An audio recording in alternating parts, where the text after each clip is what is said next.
En primer lugar, el doctor Luis Almenar, del Hospital de la Fe, nos va a hablar de la unidad especializada en insuficiencia cardíaca avanzada, de cuándo hay que derivar a un paciente y para qué derivar a pacientes.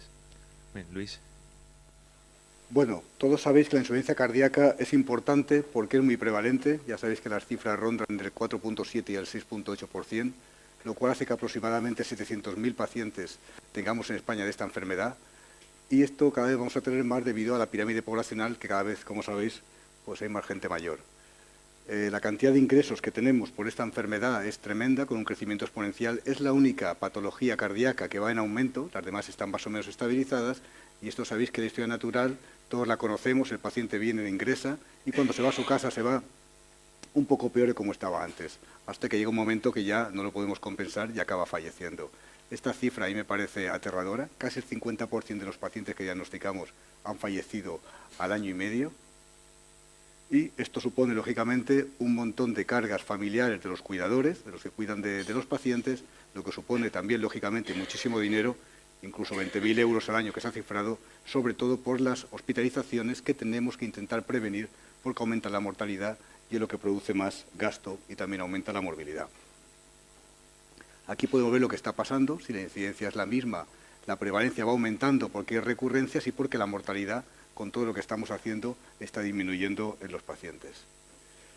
¿Qué hacemos? Bueno, pues es imperativo organizarnos, organizar el proceso asistencial. Y la Sociedad Española de Cardiología, consciente de ello, ha empezado a hacer una clasificación de la insuficiencia cardíaca, que es lo primero que se hace siempre, ¿no? Ya sabéis que la clasificación es el paso de la ignorancia al conocimiento. Y ha definido 3 tipos de insuficiencia cardíaca. Una que le llama comunitaria, otra que le llama especializada y otra que le llama avanzada, que es parecida a la especializada. Cada una de una forma. La comunitaria tiene que ver con, es un programa de insuficiencia cardíaca basado en enfermería que contacta al hospital con el ambiente extrahospitalario, pero la clave es la enfermera, mucha enfermería que controla todo esto. La especializada también tiene lo mismo, todas son parecidas, pero es más hospitalaria. Son equipos médico-quirúrgicos, equipos multidisciplinares hospitalarios que además tienen contacto con el ambiente intrahospitalario, pero es más hospitalaria basada en el equipo médico-quirúrgico. Y la avanzada es igual que la especializada, pero hay ciertas técnicas que, como son poco frecuentes porque hay pocos pacientes, no vale la pena hacerlos todos, por el conocimiento, lo que tardas en aprenderlo y porque sea mucho más caro. Y entonces le llaman avanzada a las que tienen algunos tratamientos específicos, como es el trasplante y como es la asistencia ventricular. Y esto es un poco lo que estaba diciendo, la visión es distinta, aquí están los pacientes, y es que desde el hospital, aunque tú lo quieras controlar, la visión es mucho más pequeña que la visión de atención primaria, que es una visión global mucho más grande. Bueno, sabéis que la Sociedad Española de Cardiología ha hecho un programa para ver cómo que la gente se esfuerce y ver cómo trabaja la gente, que le llama SEC Excelente, en distintas patologías, también insuficiencia cardíaca. De momento hay 2 en insuficiencia cardíaca, esta fue la primera, que no tuvimos la suerte de estar algunos, bueno, hay que enviar la solicitud, o sea que si se envía se consigue generalmente. Esta fue la segunda, y en este momento tenemos 6 hospitales en la Comunidad Valenciana que tienen la acreditación SEC Excelente en insuficiencia cardíaca. El Hospital María Salud de Denia, que precisamente es donde estamos, el Hospital de Torrevieja, el Clínico de Valencia, el Virgen de Lirios de Alcoy, el Consorcio del Hospital General Universitario de Valencia y el Hospital La Fe de Valencia. Y bueno, es una cosa sencilla porque muchas veces trabajamos, yo creo que casi siempre lo mejor que podemos y muchas veces muy bien, pero hay que enviar la acreditación y yo, como presidente en este momento, sí que os aconsejo que vale la pena, pues si en algún día nos vale para algo, esto siempre es un poco misterioso, enviar la solicitud porque lo normal es que se consiga.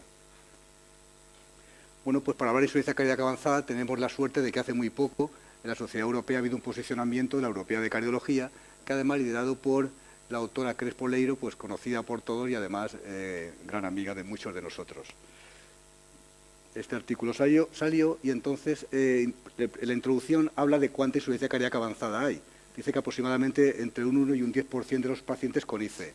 O sea, aproximadamente 1 de cada 10 pacientes con ICE es una ICE avanzada según los criterios, porque depende de los criterios, claro. Lo cual hace que en España aproximadamente hayan 70.000 pacientes con una ICE avanzada, lo cual, como veis, también es mucho. Los criterios para definirlos se han simplificado mucho, son estos. Bueno, estas cosas yo creo que todo el mundo sabemos bien lo que es. Si lo tuviéramos que escribirlo, probablemente todos lo clavaríamos.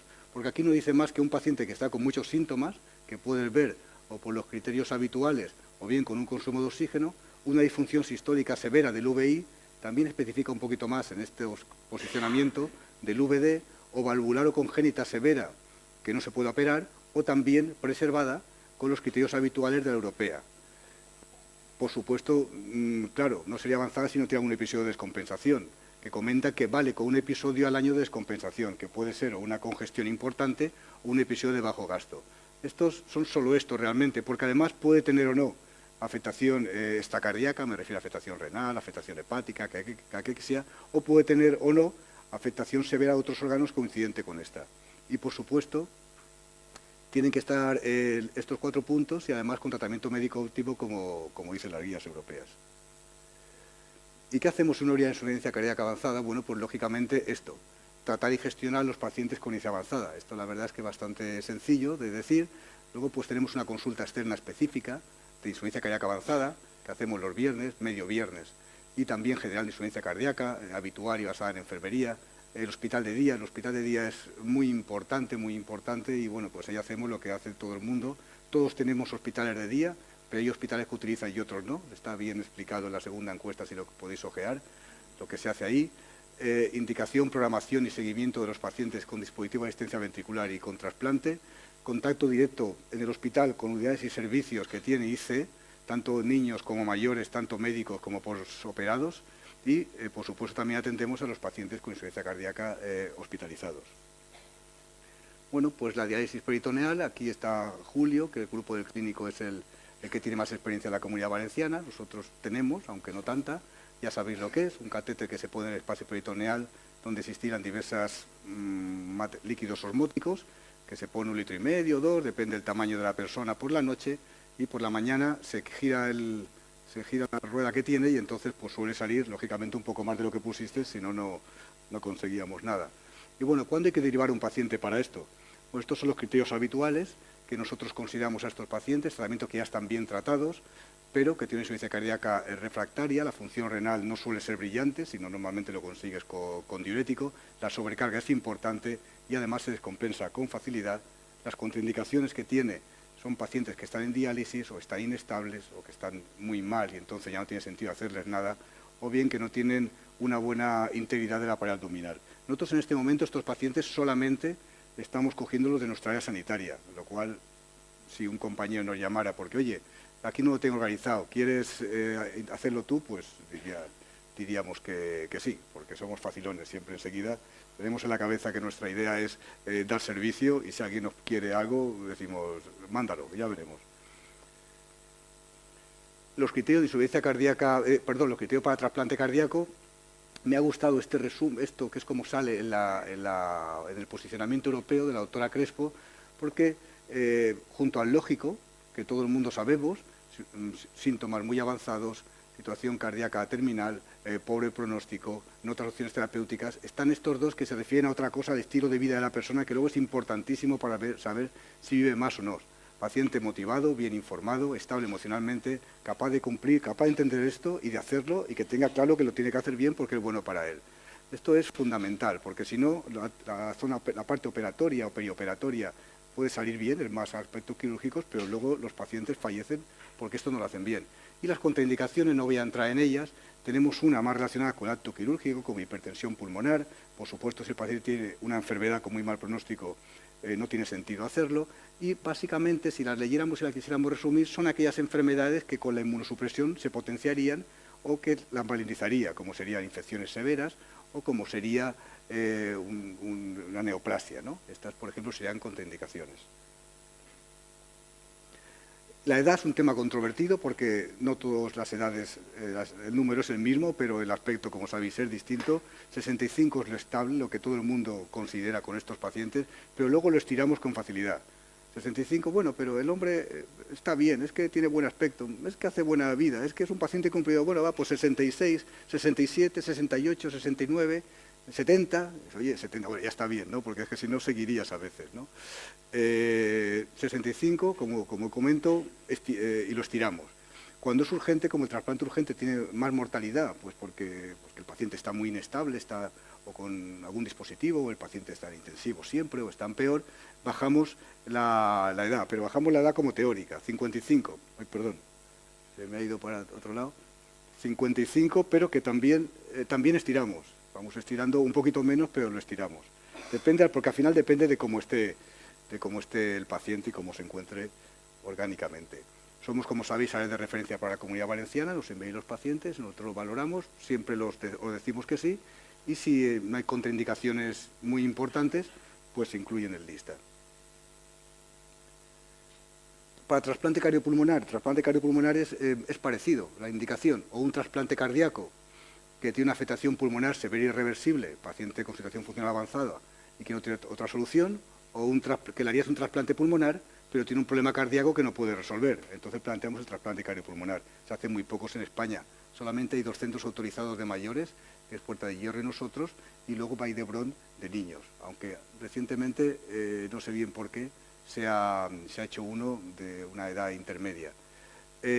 Los habituales son estas indicaciones: hipertensión arterial pulmonar idiopática con disfunción severa, congénitas con una mucha afectación del árbol vascular pulmonar y que tienes que cambiar los 2 órganos, o EPOCos o enfisema con afectación cardíaca severa. Normalmente son lesiones multivasos que no se pueden revascularizar. Las contraindicaciones son las mismas, no voy a entrar en ellas para no alargar, porque también. Y la edad, el trasplante cardiopulmonar es un trasplante de mucho riesgo, es un trasplante donde si la vida media de un trasplante cardíaco son 12 años, cuando la curva de supervivencia cruza el 50%, cuando hablamos de vida media, de estos son 4 años. O sea, es un trasplante que consume órganos, tiene un muy mal pronóstico. Pues ahí está, pues hacen tan poco porque en muchos sitios se ha quitado, aquí se hace de cuando en cuando. Y la edad, con tanto riesgo, se tiene que bajar. 50 años, que se estira un poco, y cuando es urgente todavía es mucho más complicado, pero bueno, si es muy joven el paciente, pues se hace y también se estira un poco. Somos centro de referencia de la Comunidad Valenciana y también de España. A veces nos envían pacientes que también aceptamos y estudiamos e incluimos en listas si creemos que es para ello. Para un dispositivo de asistencia ventricular, la indicación son, como podéis ver, son siempre insuficiencia cardíaca avanzada, síntomas severos, mala función ventricular, que el paciente reingresa mucho, que está con tratamiento inotrópico dependiente de él, que no lo podemos quitar, que lo tenemos ahí, que no sabemos bien, pero pese a eso el paciente tampoco va mejorando, con disfunción orgánica progresiva, no tiene que tener disfunción del ventrículo derecho, o sea, le ponemos asistencias izquierdas cuando el ventrículo derecho está bien, porque si está mal, como sobrecarga el ventrículo derecho, la asistencia izquierda acaba también fallando y es malo. Se le podías poner los 2, pero es que eso de los 2 también tiene muy mal pronóstico. Entonces es un mundo el poner los 2 que todavía no está controlado. Y las contraindicaciones pues también son generales, tampoco voy a entrar en ellas. Por supuesto, si el paciente tiene mucha comorbilidad, pues tampoco se puede hacer nada. La disfunción derecha que ya hemos comentado. Y igual que el trasplante iba con inmunosupresión, tenemos que pensar cuando vamos a trasplantar a uno que tiene alguna enfermedad, porque el corazón está claro que está mal, cómo le va a sentar la inmunosupresión, si va a potenciar alguna enfermedad que tenga, a lo mejor la va a mejorar, si es una enfermedad, un lupus o algo. Tenemos que pensar con esto cómo le va a sentar la anticoagulación, porque esto va con anticoagulación, a lo mejor tiene un problema que no podemos tampoco solventar. O sea, esto va con anticoagulación, igual que el trasplante iba con inmunosupresión. Y bueno, también somos área de referencia de la Comunidad Valenciana. Lo que son dispositivos de corto plazo hemos puesto muchos, y de largo plazo, lo que llamamos hardware, solamente hemos puesto 8, pero que tampoco está mal. Y aquí he querido un poquito simplificar lo que hacemos, porque esto a lo mejor es un poco de lío, para nosotros también, pero si no te estás con ello todos los días, más. Esto es un paciente con uso cardiogénico, que le llamamos Intermax 1 o 2, con clasificaciones mucho más personalizadas que la NIJA, que son más amplias. ¿Qué hacemos? Pues si el paciente lo tenemos aquí y está inestable, pues algo le tenemos que hacer. Algún dispositivo de esto le tenemos que poner, o varios. ¿Qué le podemos poner? Un ECMO, un balón, Impela o un Levitronix. Nosotros hemos puesto muchos ECMOs, muchos balones, muchos Levitronix, de Impela solamente hemos puesto uno. Otros hospitales de España tienen más experiencia en el Impela y tienen menos en el Levitronix. Nosotros nos manejamos bastante bien con esto. La intención es ponerle algo para mejorar al paciente. Ya hemos superado el momento agudo y luego ¿qué hacemos? Podemos esperar para que se recupere. Miocarditis, posparto, que se abrió la arteria pero aún parece que quiere mejorar la función pero que todavía no está clara, pues esperamos a que se recupera. Fenomenal, se recupera, lo quitamos y ya está. Y si no, tenemos otros dispositivos más largos que los podemos dejar ahí, o si no, pensamos en el trasplante, directamente los ponemos en lista, o a veces tienen alguna pega y hay que esperar que el paciente se encuentre más estable y le ponemos el dispositivo con vistas a hacerlo candidato, como puente a candidato que llamamos. Esto aquí he resumido todo lo que hay, y bueno, pues en el artículo del autor Crespo sale un poco cuándo hay que remitir a un paciente a un centro de referencia con insuficiencia cardíaca avanzada. Ellos ponen la edad de 75 años, no sé si será estirable o no pero aquí dice que si el paciente tiene más, pues que en su centro local que lo controlen, porque va a tener mucha comorbilidad.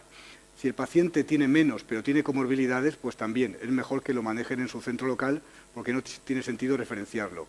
Si el paciente no tiene comorbilidades, la situación funcional es avanzada, habla con el centro de referencia para ver qué se hace con él. Si lo remite o no lo remite, se espera cómo se controla. Y si el paciente, aunque está con insuficiencia cardíaca avanzada, pero no está muy mal el paciente, pero sí que tiene criterios de gravedad, en plan hiponatremias, hipotensiones, en plan fracción de eyección del 10%, pues entonces también coméntalo con el centro de referencia y a ver cómo quedáis. Tenéis que quedar entre los dos, si lo remite, si no lo remite. Hay muchos puntos que nos dice que la cosa puede ir mal, clínicos, de laboratorio, de imagen, y esto que han puesto de I need help, que son las iniciales, que es más o menos lo que estamos comentando, tampoco voy a entrar en detalle, pero bueno, es gracioso que le hayan puesto aquí estas palabras, que son las iniciales de problemas que puede tener el paciente y que si las tiene, porque lleva drogas o lo que sea, tienes que llamar para ver cómo se controla entre los dos, el centro de referencia y el otro. ¿Cómo controlamos a estos pacientes? ¿Cómo lo hacemos para hacerlo bien? Bueno, todos pueden ir a un centro, es una opción, bueno, pues está bien, a veces se hace así, pero también se puede centralizar en varios centros que se pongan en contacto. Esto mejora la accesibilidad y esto es muy importante y esto está claro. Yo me acuerdo muchas veces del trasplante cardíaco, la diferencia que hay en pacientes trasplantados por millón de habitantes entre, por ejemplo, Madrid y Extremadura. Aquí no está Domingo Marzal, supongo, que habló ayer, y Extremadura. ¿Por qué? Porque en Madrid está el centro y en Extremadura, aunque es centro de referencia a Madrid, está más lejos. Esto lo condiciona todo. Cuando tienes la técnica al lado, la haces mucho más que si no la tienes. Entonces hay que intentar que esté más cerca de todos. Esto es clave. En el hospital, allí muchas veces estamos en las sesiones y yo bromeo ahí con el compañero que está al lado, no te puedes encantar, no te puedes dormir, porque de repente empiezan con una válvula que le van a poner no sé qué y alguien acaba por ahí. ¿Y si lo trasplantamos? Y ya está, ¿qué está pasando? Quiero decir, allí la palabra trasplante yo creo que está en todas las sesiones. Si no tienes el trasplante, estoy seguro que esto no suele pasar. Y además, como ahora tenemos el grupo Heiser, que es la forma que hemos tenido, que estamos haciendo también desde el 2014, de compactarnos, es mucho más fácil trabajar entre todos nosotros. Recuerdo que en la página web pusimos esto cuando lo hicimos, queremos tener carácter emergente, potente, proactivo, para luchar contra esta enfermedad tan grave. Y somos 18 del grupo Heiser, aunque ya sabéis que somos 24 hospitales en la comunidad, y yo creo que es situación ideal para intentar organizarnos entre todos nosotros, ahora que nos conocemos y de cuando en cuando hablamos para nuestras cosas. ¿Qué es una red asistencial? Bueno, pues una red asistencial es una cooperación entre empresas, en este caso sanitarias, donde cada una hace lo mismo que hacía, mantiene su independencia, pero se juntan para colaborar, cooperar, trabajar en equipo, coordinar, ir todos a la una, y es un proceso de las redes de mediano y de largo plazo, por lo menos no a corto plazo. El objetivo es mejorar la accesibilidad, como decimos, los resultados y la productividad en salud, acumular conocimientos, intercambiar experiencias de unos y de otros. Hay tres tipos de red, una red que se llama horizontal, cuando unos centros hay varios niveles, unos derivan a otros, una red, horizontal, todos el mismo nivel, vertical, unos centros derivan a otros, y luego la que tendríamos nosotros, porque es como está organizado.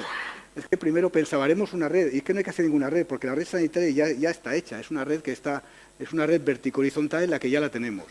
Y entonces la red vertico-horizontal sí ya la que haríamos nosotros integrando los dos tipos de posibilidades.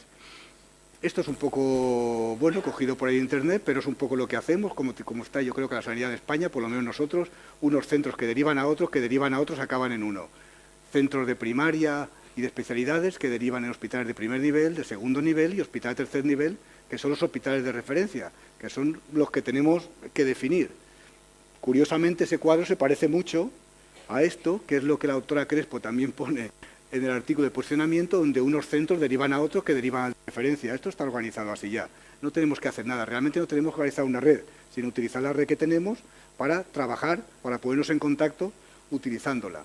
Y esto es un poco lo que yo veo que lo lógico que tendríamos que hacer. Ponemos en medio al paciente porque, bueno, pues siempre tiene que estar ahí, así nos han enseñado los políticos por lo menos, y tendríamos 5 centros de referencia en la comunidad, los 5 hospitales médico-quirúrgicos, o sea, los hospitales que ya están recibiendo los pacientes para intervenirlos, que son del Hospital Clínico de Valencia, son el Hospital General de Alicante, son del Hospital General de Valencia, son del Hospital de Elche-Vinalopó y es el Hospital La Fe de Valencia. O sea, cada área remitiría los pacientes con IC avanzada, donde nosotros ya lo que tendríamos que hacer sería poniéndose en contacto haciendo reuniones para hablar de los pacientes, los casos, conectándonos una vez, como hacen, por ejemplo, cardiología pediátrica, o 2 al mes, que se conecte a todo el mundo que quisiera, no solamente nosotros 5, sino equipos médico-quirúrgicos o quien quisiera de todos. Reuniones presenciales y no presenciales, pondríamos criterios de selección de pacientes, unificaríamos criterios, haríamos calendario de reuniones y sentaríamos un poco las bases de cómo trabajar. Luego cada uno dentro de su área pues promocionaría la red dentro de su departamento y establecería unos criterios de derivación y unos protocolos. Esto me parece una forma sencilla, aprovechando el grupo Heiser, para poderlo hacer. Como conclusión, la IC avanzada es también una patología muy prevalente, con una incidencia alta en mortalidad y en consumo de recursos elevadísima. La accesibilidad a las distintas opciones terapéuticas se puede mejorar y es imperativo hacerlo, o intentarlo por lo menos. Los criterios de selección y de remisión de pacientes a cada centro deberían ser homogéneos en toda la Comunidad Valenciana, como estábamos comentando, y las redes asistenciales, o el trabajar en red, mejor dicho, creo que es más ajustado, parece una estructura útil y práctica para mejorar el proceso asistencial de la insuficiencia cardíaca avanzada. Os recuerdo esto, que tenemos en noviembre una reunión de expertos en insuficiencia cardíaca, una reunión internacional que queremos empezarla si tenemos éxito, espero que sí, organizado fundamentalmente por Lorenzo y por Julio, repetirlo cada año. Estáis todos invitados a venir en Valencia y esa es la última. Gracias.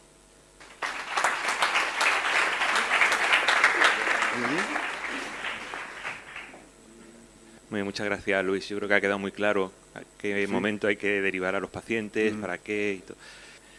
Bueno, yo creo que por lo que hemos visto hasta ahora teníamos todos un poco la idea de que la vía de enviar al paciente era algo unidireccional. Nosotros enviábamos al paciente y sobre todo desde los hospitales comarcales enviabas al paciente, ya se quedaba allí en el centro de referencia y un poco respirabas y decías que alivio porque este paciente que es tan complicado ya se encarga otro, ¿no? Yo creo que ahora, por lo que has estado contando, estamos viviendo un poco un proceso inverso, ¿no? Un proceso al revés. O sea, es decir, que el paciente es verdad que lo enviamos, se deriva al centro de insuficiencia cardíaca especializada, pero luego ese paciente de alguna manera luego tiene que volver a las unidades de los hospitales comarcales, de los hospitales de otro nivel, donde además tiene que ser atendido, ¿no?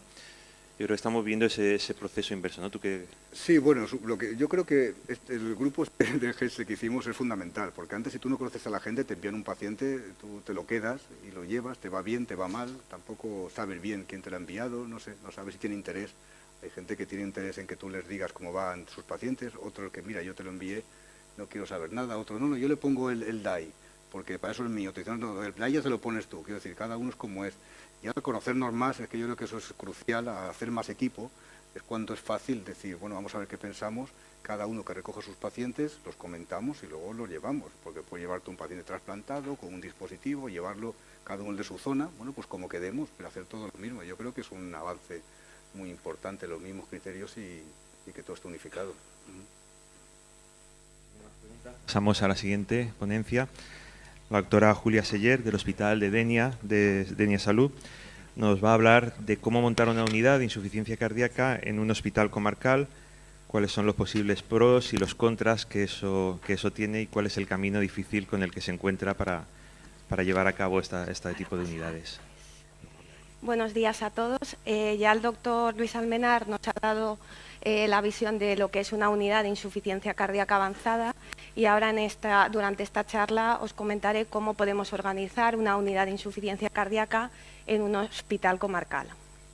Existen tres tipos de unidades de insuficiencia cardíaca, ya las ha comentado Luis, y una unidad comunitaria sería aquella unidad que engloba menos pacientes, una población en general de menos de 250.000 habitantes. No disponemos de servicios como hemodinámica, sala de arritmias, implante de DAIS, dispositivos, y también dependemos para el manejo de pacientes con insuficiencia cardíaca avanzada de otras unidades. Las unidades de insuficiencia cardíaca se justifican en base a distintos factores. Tenemos factores epidemiológicos. Los pacientes con insuficiencia cardíaca, la incidencia y la prevalencia no deja más que de crecer, y la insuficiencia cardíaca es la primera causa de ingreso en mayores de 65 años. Además, nuestros pacientes tienen muchas comorbilidades, el manejo de estas es complicado. También tenemos factores terapéuticos, tanto tratamiento farmacológico como no farmacológico, coordinado unidades multidisciplinares, y por último factores económicos, ya que la insuficiencia cardíaca supone entre un 1 y un 2% de todo el gasto sanitario total. Ya las guías de práctica clínica nos lo dejan claro. Con una clase 1, nivel de evidencia A, se recomienda que todos los pacientes con insuficiencia cardíaca tienen que participar en un programa de atención multidisciplinaria para así poder reducir el riesgo por insuficiencia cardíaca y mortalidad. Este es un artículo que personalmente me gusta mucho, es del doctor Comín, que compara la población de la unidad de insuficiencia cardíaca del Hospital del Mar con el resto de toda Cataluña. Entonces, aquí lo que se ve es que los pacientes que están incluidos en esa unidad tienen una reducción de muerte, de reingreso cardíaco y de reingreso por insuficiencia cardíaca comparado con todo el resto de pacientes con insuficiencia cardíaca. Los elementos que debemos tener en cuenta a la hora de iniciar una unidad serían 4. Tener una población diana, saber en qué pacientes vamos a actuar, tener un cardiólogo y un enfermero que estén formados o que tengan intención de formarse en insuficiencia cardíaca, y ya por último un espacio físico donde poder llevar a cabo nuestra función. Lo primero que hay que hacer también es redactar nuestro documento estructurado, que será la ruta asistencial con la cual justificaremos al gerente y a la dirección la necesidad de crear una unidad de insuficiencia cardíaca. Hay varios factores que debemos incluir, entre ellos los más importantes sería qué situación tenemos en nuestro medio con respecto a la insuficiencia cardíaca, dónde vamos a actuar, qué recursos físicos, materiales, humanos necesitamos, cuáles van a ser los candidatos a entrar en la unidad, cómo vamos a coordinar estos circuitos, cómo vamos a protocolarizar esta actividad, y también debemos medir mediante indicadores de calidad para así poder tener unos resultados. ¿Cuál sería el paciente candidato a entrar en la unidad de insuficiencia cardíaca? Debería de ser todo paciente con un episodio de insuficiencia cardíaca que bien se ha manejado de forma ambulatoria u hospitalaria. En nuestro caso, al inicio empezamos incluyendo solamente pacientes con una FEBI deprimida y que fueran menores de 80 años, pero con el paso del tiempo estamos incluyendo a todos los pacientes. Uno de los aspectos que al principio también puede ser más dificultoso o más controvertido es el tema del hospital de día. Según los estándares de calidad de la SEC, hospitales más pequeños, con menos de 250.000 habitantes, el hospital de día que podemos utilizar puede ser el general. Nosotros desde el hospital de Denia es lo que estamos haciendo. Empezamos con el hospital de día general, nos ha ido bien y continuamos. Es importante tener capacidad para perfusión de diuréticos, hierro carboximaltosa y también inotrópicos. Enfermería es clave. Es clave para coordinar cualquier unidad de insuficiencia cardíaca. Tiene varios desempeños, entre ellos uno de los más importantes es la educación terapéutica. La enfermera debe de educar al paciente, porque así lo que conseguimos es que el paciente tenga un mejor conocimiento de su enfermedad. Con eso se mejora el autocuidado del paciente y el paciente se vuelve más adherente al tratamiento farmacológico y no farmacológico. Enfermería también debe poder coordinar a todo el equipo multidisciplinar e integrar los distintos niveles asistenciales, y también es el nexo de comunicación más cercano que tendrá el paciente. Tiene que evaluar clínicamente mediante test y escalas a los pacientes.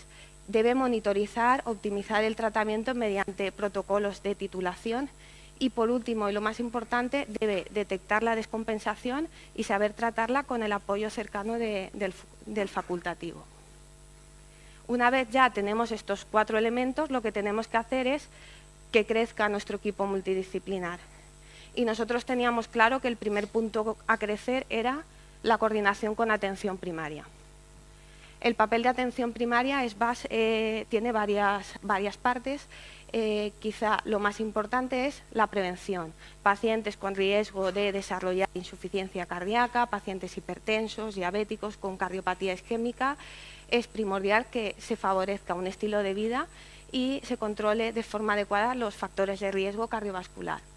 Ya si nos vamos a la cúspide de la pirámide, también es importante que el médico de atención primaria pueda detectar estas desestabilizaciones y que exista una buena coordinación con el hospital para el tratamiento de estos pacientes.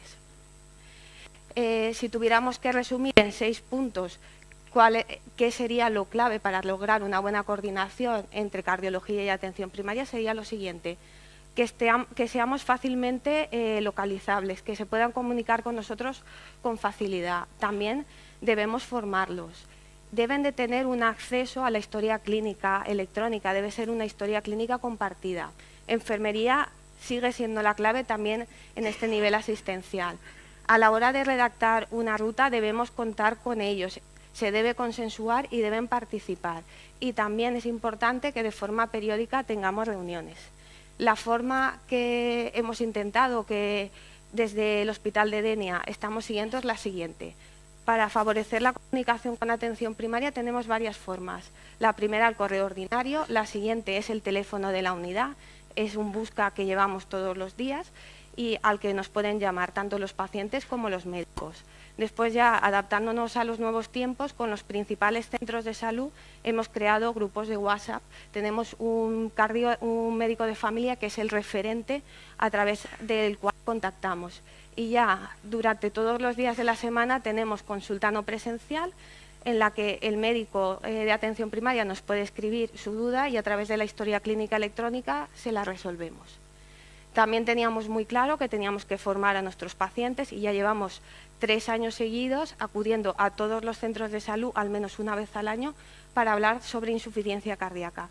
Y también ya llevamos también 2 años que estamos realizando un curso de actualización para atención primaria en cardiología. Otras unidades que para nosotros son básicas y son apoyos sería la unidad de crónicos, que está llevada por medicina interna, y la unidad de paliativos. La unidad de crónicos, el perfil de paciente de insuficiencia cardíaca es distinto. Suele ser un paciente más añoso, pluripatológico, que se ha desestimado para cualquier actuación terapéutica, alteración cognitiva, dependiente. Este sería el paciente candidato a la unidad de crónicos. Y también la unidad de paliativos, los criterios serían los de las últimas guías de insuficiencia cardíaca. La forma que tenemos de integrar atención primaria, paliativos, crónicos, UHD y atención primaria serían las reuniones multidisciplinares. Ya desde hace casi 2 años nos reunimos una vez al mes, todos estos servicios, para hablar de la inclusión de los distintos pacientes en las unidades, del manejo de estos pacientes, y tomamos de forma conjunta la decisión de cuando un paciente es paliativo. Y ya otros componentes que son importantes en las unidades multidisciplinares sería la rehabilitación cardíaca. Este es el punto que a nosotros más nos ha costado conseguir y desde hace 2 meses hemos conseguido arrancar. También debe existir una buena coordinación con urgencias y poder integrar un psicólogo, un trabajador social y un farmacéutico al equipo. Otro de los puntos clave para que una unidad de insuficiencia cardíaca funcione son las transiciones asistenciales. Las transiciones asistenciales deben cumplir varios puntos o varios factores. Sería, el primero, realizar una intervención precoz durante la hospitalización. El alta del paciente empieza antes de que se vayan. Planificar bien este alta, realizar una visita temprana y un seguimiento estructurado tras el alta y que haya una buena facilidad para que nos podamos comunicar. Desde el Hospital de Denia lo tenemos planteado así. Cuando un paciente está ingresado por insuficiencia cardíaca, la enfermera de nuestra unidad, que es Ainhoa, sube a la habitación del paciente y empieza con la educación terapéutica. Además, le entrega el material educativo, la tarjeta identificativa y el teléfono de la unidad.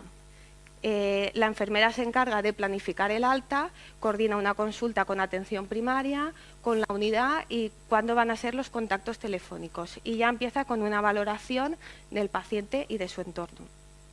Este es el material que entregamos al paciente cuando se va a casa, una guía, una tabla para que registre tensión, peso y frecuencia cardíaca y el carné de que está incluido en la unidad.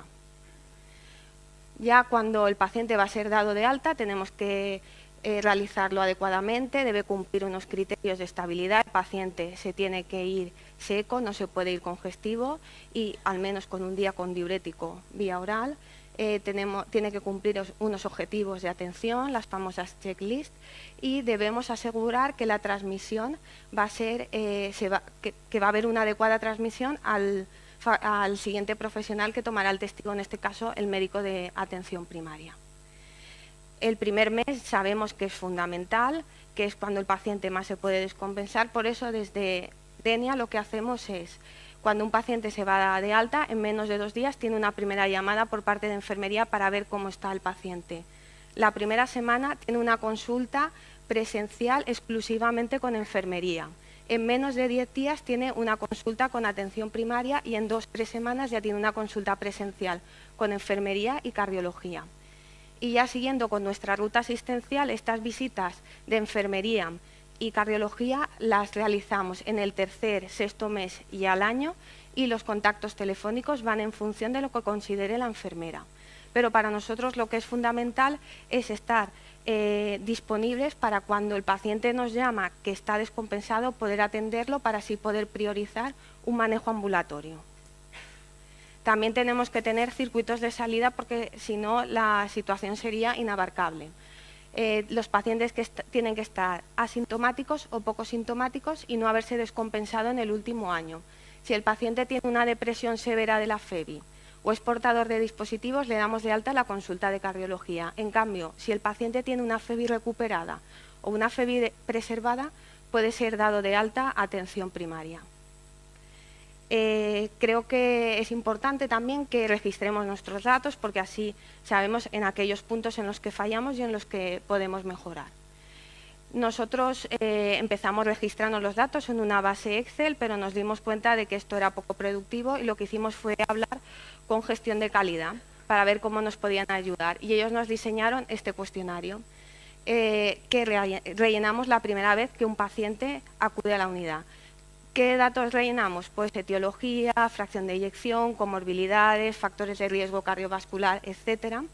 Y después ya en las siguientes visitas anotamos si el paciente está o no descompensado, cuál es el manejo que realizamos con este paciente, si aumentamos diuréticos, derivamos a hospital de día, ingresamos directamente en el hospital y en el caso de que el paciente vaya a hospital de día podemos también anotar el tratamiento que le damos.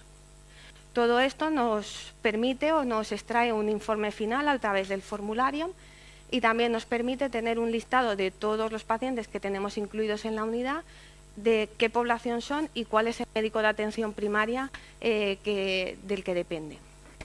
Y ya finalmente, esto lo tenemos desde hace 2 semanas, tenemos unos datos, una tabla de control en el que podemos saber cuál es la FEBI de nuestros pacientes, el porcentaje de comorbilidades, la etiología, etcétera.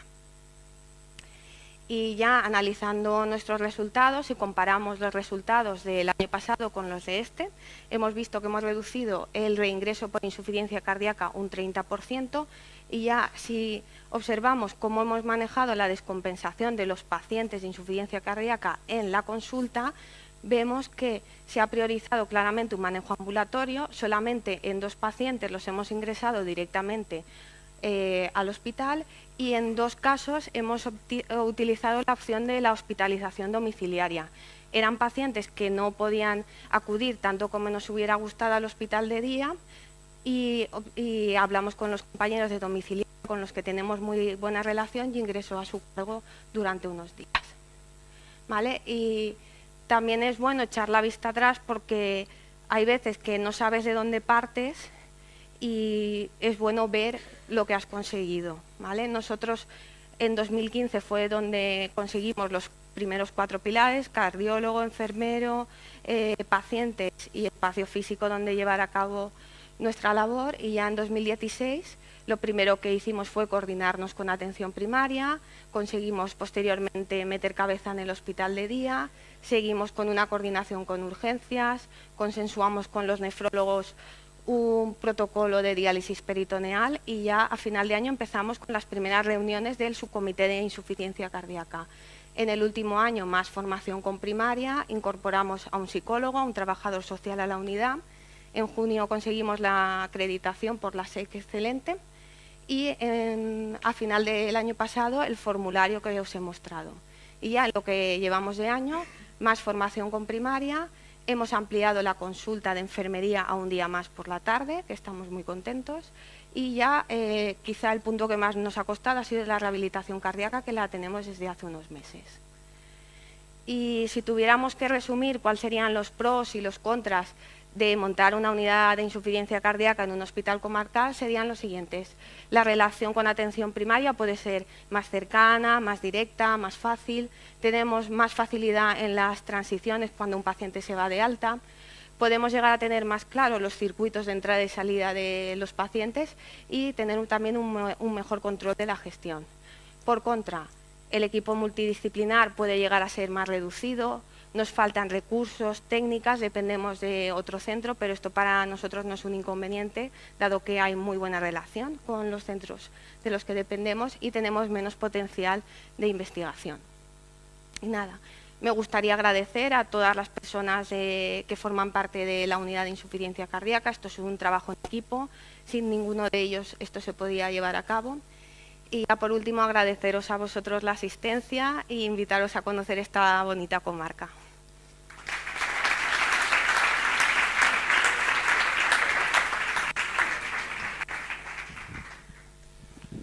Gracias, enhorabuena por la presentación. Julia, yo no tenemos mucho tiempo para preguntas, pero me gustaría que hicieras, aunque fueran unas respuestas un poquito telegráficas, no sé si tienes la información. Tengo curiosidad por saber, en tu área, ¿primaria puede pedir NT-proBNP de forma libre? Sí. Lo digo porque no en todas las áreas eso ocurre. Y la otra curiosidad que tengo es, en los protocolos para inclusión de pacientes, ¿qué nivel le dais o qué rango le dais a la ecocardioscopia, como define la Sociedad Española de Cardiología? Y si en algún caso evita una ecocardiografía reglada sistemática. Nosotros la mayoría de las consultas, las primeras consultas, son consultas de alta resolución. Por tanto, cuando un paciente es derivado, en la misma consulta le hacemos la ecografía. Es raro que, y además a la unidad, normalmente tenemos el filtro de la consulta de cardiología normal. Cuando detectamos que un paciente está para la consulta, para la unidad, ya es un paciente que ya es valorado y que es conocido, por tanto no... Sí que cuando vemos un paciente en la unidad, ya lo que comentamos ayer por la tarde, utilizamos la ecopulmonar, hacemos una valoración de la congestión a través de la guiada también por ecocardiografía.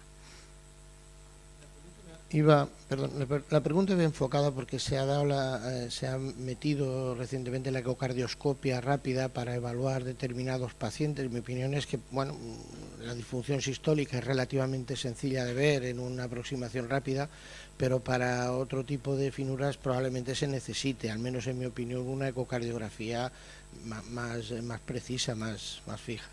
Y en lo que respecta al NT-proBNP, lo comentaba pues porque estamos intentando montar autoanalizadores en determinados puntos estratégicos que agilizan bastante la detección de NT-proBNP en consulta de cardio, en hospital de día.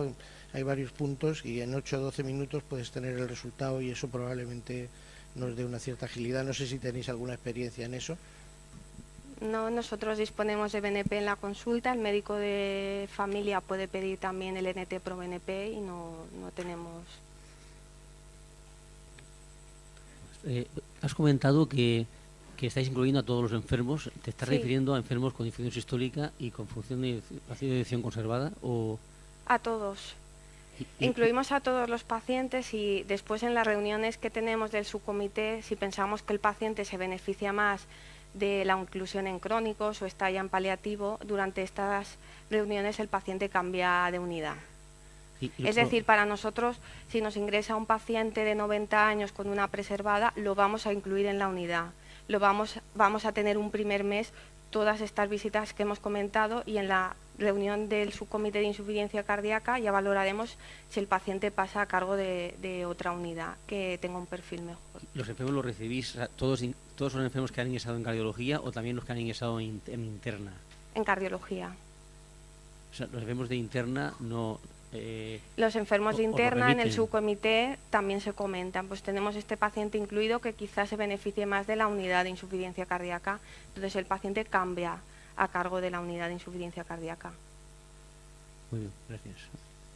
Y vamos a pasar a la última charla de esta mesa. La doctora Paola Beltrán, que es jefa de servicio del Hospital Viladecans de Barcelona, nos va a hablar de la rehabilitación cardíaca en insuficiencia cardíaca, si realmente la usamos y cuáles son los primeros pasos para poder iniciarla. Gracias a todos, gracias a la Sociedad Valenciana por estar aquí, a los amigos, siempre bueno reencontrarnos. Y yo ya no sé, bueno, menos mal que cierro esta mesa porque ya creo que poca cosa os puedo contar, salvo que lo que me piden. ¿Qué grado de implementación tiene la rehabilitación cardíaca en insuficiencia cardíaca? ¿Qué pensáis? Muy baja. Datos de Reureka, es el 6% de las patologías que se hacen a día de hoy en las unidades de rehabilitación cardíaca que tenemos en España, ¿vale? Que también es un número bastante bajo. La principal indicación es cardiopatía isquémica. Estamos rehabilitando aproximadamente el 10% de los pacientes con indicación, postinfarto básicamente, pero la insuficiencia cardíaca es anecdótico. ¿Y qué pensáis de las razones de por qué esto es así? Bueno, algunos ya me habéis dicho algo. Yo os propuse algunas posibles razones y os habéis mojado. Y un poco como quedó la encuesta ayer por la noche, gana número 1, falta de interés. En segundo lugar, costes. Tercer lugar, complejidad. Y por último, falta de evidencia. Me apuntaba el doctor Echeto, bueno, el Esteban Carlos, ¿no? el clínico, me decía también desconocimiento. Me apuntó aparte.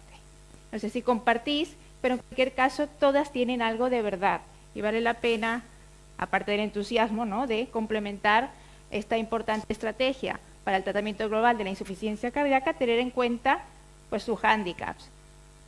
Vamos a empezar por el interés, y aquí voy a ser un poco ácida si quieres, pero es que el interés no lo tienen ni siquiera los propios, los que representan el máximo nivel de experticia que elaboran las guías de práctica clínica, porque os remito a las guías de insuficiencia cardíaca 2016, donde realmente, si os fijáis, literalmente no se habla de rehabilitación cardíaca, se habla de entrenamiento físico regular, y en la página que se dedica al exercise training estamos dedicando 21 líneas. No se menciona la palabra rehabilitación cardíaca en las guías de práctica clínica. 1A, sí, ejercicio físico regular.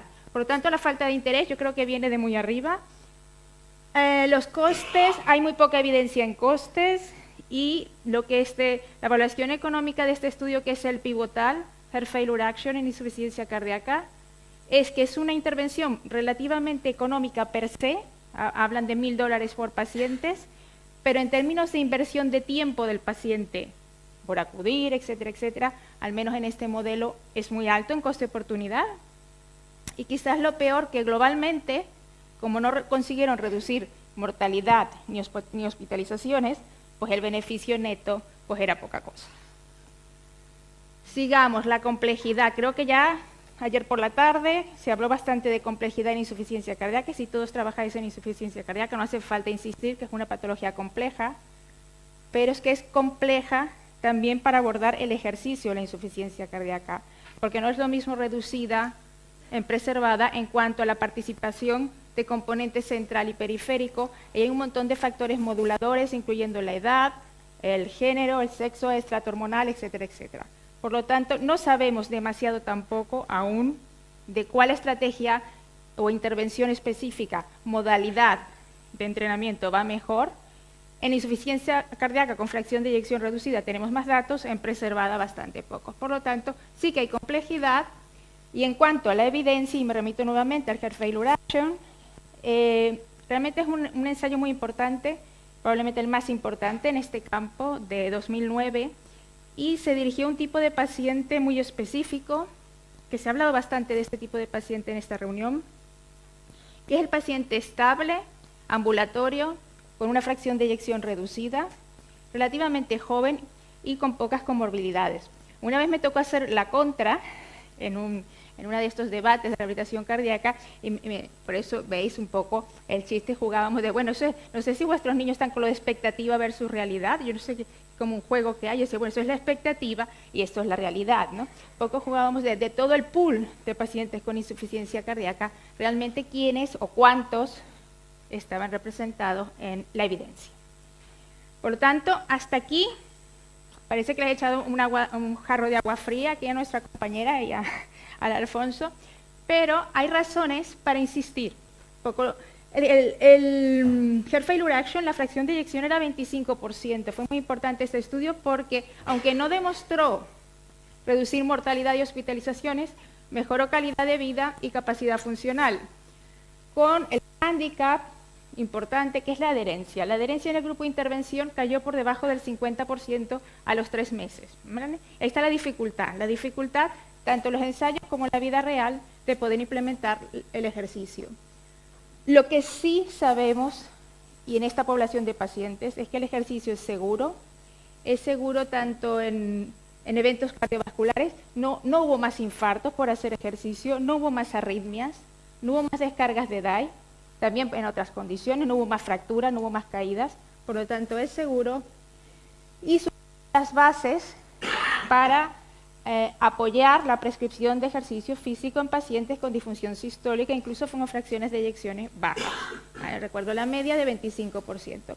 Y les decía antes que hay razones para seguir apoyando esta intervención, ¿y cuáles creéis que son?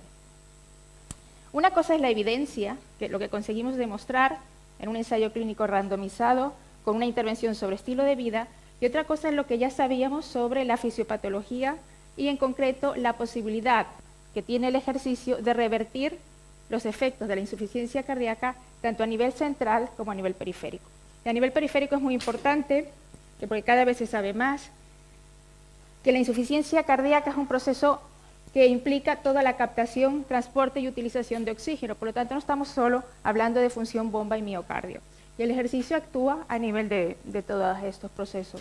Y otro aspecto muy importante, compañero Comín, que consiguió demostrar en este importante estudio, que la calidad de vida, la afectación de la calidad de vida, la insuficiencia cardíaca, es tan severa en los dominios que tienen relación, sobre todo con actividades cotidianas y movilidad, tan severa o más que con patologías que normalmente consideramos discapacitantes, entiéndase diálisis o Alzheimer. Por lo tanto, sí que existen razones para insistir en una condición de excelencia, cuando ya tenéis todo muy bien organizado, en insistir en poder aportar este plus de calidad a los pacientes con rehabilitación cardíaca. Ahora me preguntaban, ¿y cómo lo hacemos? ¿No? Y parece ser que han insistido en la dificultad para poner en marcha. Y antes decía Lorenzo, que me gusta mucho también, lo de la zona de confort y movernos. Y hay cosas que aplican para implementar la rehabilitación cardíaca y para muchas cosas en la vida. Y es un poco este diagrama que os traigo. Pues, ¿qué tendríais que hacer? Primero, plantearos vuestros objetivos, ¿no? ¿Estáis un poco como la unidad de insuficiencia cardíaca de Denia Salud Mar, que parece que tiene las cosas bastante estructuradas? ¿O estáis unos pasos previos, donde diagnosticar vuestra situación? Y esto es importante, ver vuestros indicadores, cómo estáis reingresos, etcétera, etcétera, vuestra población, vuestras necesidades, qué recursos tenéis, buscar aliados, implementar, pues crear estos documentos estratégicos de lo que queréis hacer, y en este buscar aliados, apoyo institucional, bueno, mejor, pero los amigos informales, o sea, la informalidad también ayuda mucho, una enfermera motivada, un fisioterapeuta, un amigo de primaria, un centro de primaria que tiene material para hacer rehabilitación, por lo tanto, lo formal y lo informal, todo lo final es importante. Evaluar lo que hacéis, antes, aquí. No pretendáis hacer todo de golpe, evidentemente. Prueba piloto, va fantástico. Hacer una prueba piloto, evaluarla, una matriz DAFO, decir, oye, esto funcionó, esto no, esto es una barrera, esto es una oportunidad, un punto de mejora, y volver a comenzar. Lo que llamamos la iteración. Y volver a comenzar. Muy bien. Parece que no he contado nada nuevo, ¿no? Esto ya más o menos lo sabíamos. Os pongo un caso, igualmente como si habláramos de clínica, hablaríamos de casos clínicos, un caso de gestión clínica. Y es un poco la experiencia que he tenido a la hora de diseñar e implementar la rehabilitación cardíaca en Cataluña. ¿Qué fue lo que hicimos? Partimos de analizar el punto de partida. En Cataluña, dentro del plan de salud, se consideró la rehabilitación cardíaca una prioridad. Y se creó un grupo de trabajo a nivel del Departamento de Salud que precisamente quería hacer este proceso que os he contado. ¿Dónde estamos? ¿Qué pasos tenemos que dar? Elaborar un documento estratégico e implementar. Estábamos más o menos como, no muy diferente del resto de España, unidades pequeñas, muy inestables, la mitad atendían menos de 50 pacientes año, para que os hagáis una idea. Dependía mucho del que se jubilara el gerente o se jubilara el médico de toda la vida que se había dedicado. Absolutamente heterogéneo en formación, nula coordinación con primaria, ausencia de fase 3, esa era la situación. Teníamos una enorme amenaza en ese momento, yo no sé la situación en Valencia, pero suele ser bastante general, que no estaba financiada públicamente, no entraba dentro de la cartera de servicios del CatSalud, pero, y me recuerda esto también a lo del grupo Geiser, nos habíamos organizado como grupo de trabajo dentro de la Sociedad Catalana de Cardiología. Y eso nos permitía ser un interlocutor válido con la administración y además tuvimos una gran oportunidad que fue el plan de salud. Necesidades, pues mirar las altas de vuestro hospital, es lo mismo al final, lo podéis hacer a nivel de una comunidad autónoma o a nivel local.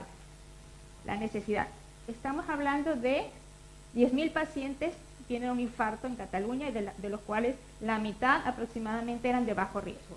Esto nos dio una pista de por dónde ir, pero si hablamos de insuficiencia cardíaca, sabéis que es mucho mayor la prevalencia y el impacto, estamos hablando de 18.000 altas. Evidentemente, no todos. Heart Failure Action nos da la pauta de los criterios. Buscar aliados es multidisciplinar. No lo podéis hacer vosotros solos y es importante allí contar con mucha gente, cuanta más mejor. Multidisciplinariedad, hablabas, ¿no? Fisioterapeutas, rehabilitadores, primaria, enfermería, administración, todo lo que haga falta, involucrarlos. Ponernos en la parte alta de la curva de aprendizaje. Aprender de los errores de los demás. No hace falta volver a repetirlo. ¿Qué quiero decir? Ya sabemos que hay cosas que no funcionan. No funciona que cada hospital haga una intervención sumamente tecnificada a unos pocos pacientes durante muy poco tiempo y no los vuelva a ver. No quiero decir pero es un patrón que ocurre. Más vale una intervención comunitaria a largo plazo. Por lo tanto, puntos que normalmente faltan, coordinarse con primaria, la fase 3 y salir del hospital y pensar más en recursos primaria, pero también recursos comunitarios. Pensar territorialmente. ¿Dónde estoy yo? ¿Dónde está mi hospital? He visto muchos dibujos de redes, creo que ya lo tenéis todo súper integrado. Es una forma de trabajar hoy en día. ¿Dónde están mis centros de primaria? Y cómo van los vectores. Y pensar, igualmente como habéis hablado de unidades de insuficiencia cardíaca de base territorial, pues sería lo mismo. De hecho, la rehabilitación cardíaca está integrada aquí en una unidad hospitalaria, ¿no? De base hospitalaria, de insuficiencia cardíaca. Pues dependiendo del tipo de paciente y de su riesgo, podréis hacer una estrategia u otra. Y esto fue lo que propusimos, estandarizar. El paciente tiene un infarto, se da de alta. Ya en el informe de alta va a constar la derivación a la unidad de rehabilitación cardíaca.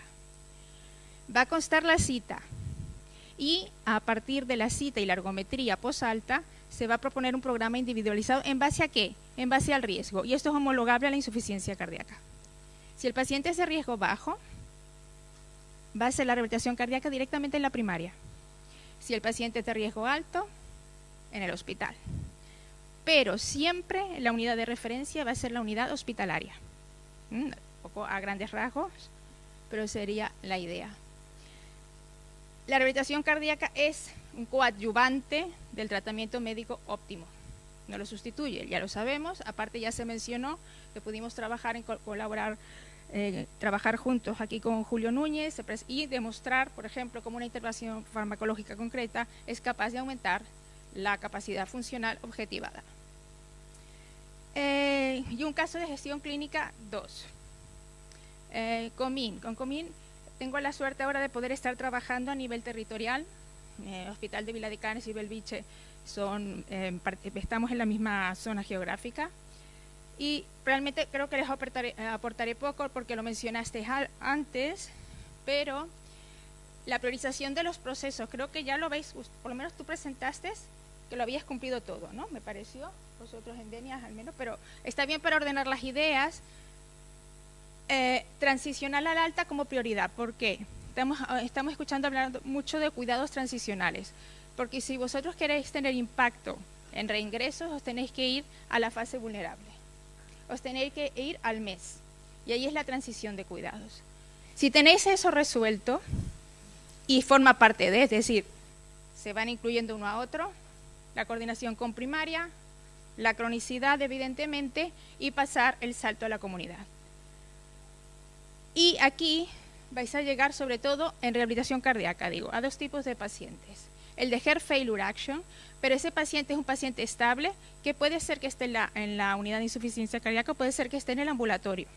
Por lo tanto, es importante que podáis captarlo para proponerle esta intervención, pero también vale la pena estar atento a otro tipo de intervenciones que están surgiendo. Y ahí depende de dónde os queráis situar y cuál sea vuestra población diana. Quiero decir, la población con insuficiencia cardíaca, os recordaba, es sobre todo una población mayor, la mitad tiene fragilidad, comorbilidades, etcétera, etcétera. Esta población, en este estudio muy pionero, de hecho fue un estudio piloto, el REAP Heart Failure, esto fue una editorial que publicamos con Formiga para discutir, porque parece una intervención muy interesante, en pacientes hospitalizados, estamos hablando de insuficiencia cardíaca aguda, si se intervenía con una estrategia multidominio, no solo ejercicio físico aeróbico, porque estamos hablando ya de fragilidad. Podéis ver los resultados, capacidad funcional, calidad de vida, pero, very important, casi 30% de reducción de reingresos hospitalarios. Por lo tanto, estar atento a las cosas que surgen, no solamente el paciente joven, estable, y recordar, vosotros queréis implicar a mucha gente, ¿no? Lo habitual, en la primaria, etcétera, etcétera, pero lo hemos de formar. Así como estamos formando en insuficiencia cardíaca, los vais a tener que formar en rehabilitación cardíaca.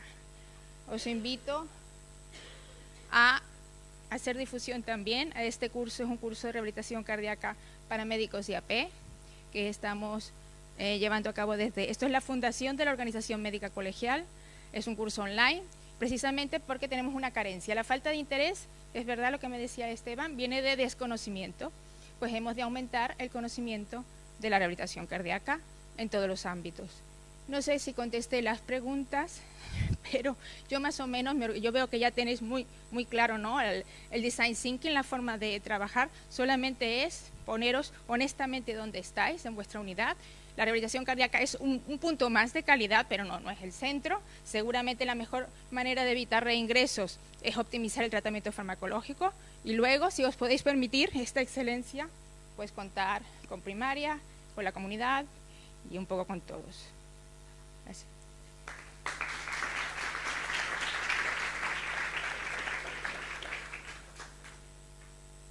Muy bien, Paula, muchas gracias. Estás ajustado muy bien al tiempo.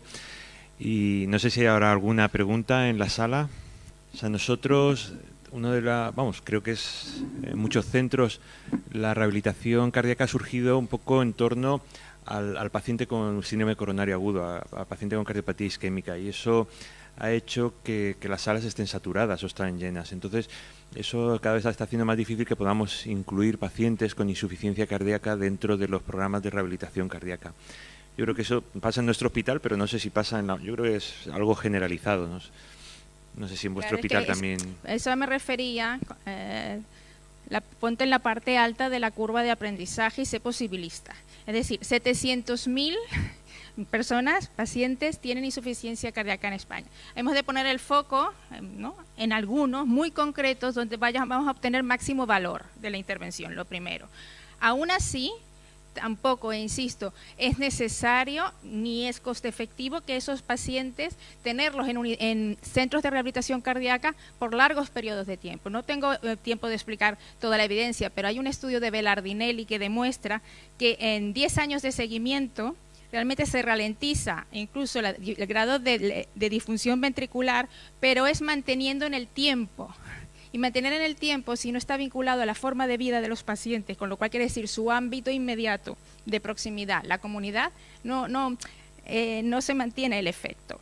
Es decir, yo creo que el planteamiento es la viabilidad de la rehabilitación cardíaca en insuficiencia cardíaca pasa por un trabajo comunitario y de largo alcance. Puede ser que el pistoletazo de partida sea en un paciente con mucha expectativa de vida, una fase hospitalaria o ambulatoria precoz, una intervención precoz pero breve, y luego dar salida, pensar centros de día, gimnasios municipales, incluso rutas. Hay el programa PAFES, es un programa de rutas descritas en los municipios, es decir, donde hay una página web y te bajas la ruta. Si alguno está pensando, quiere decir que el paciente con una fracción de eyección 25 va a ir a caminar por la calle solo sin monitorización, os digo que en el Heart Failure Action no llevaba monitorización. Es decir, en la fase inicial, evidentemente, el paciente está sumamente bien tratado, se ha planteado DICE, un paciente que ya está tipificado su riesgo. Allí sí no hace falta esa intervención, porque no lo vamos a hacer, así no.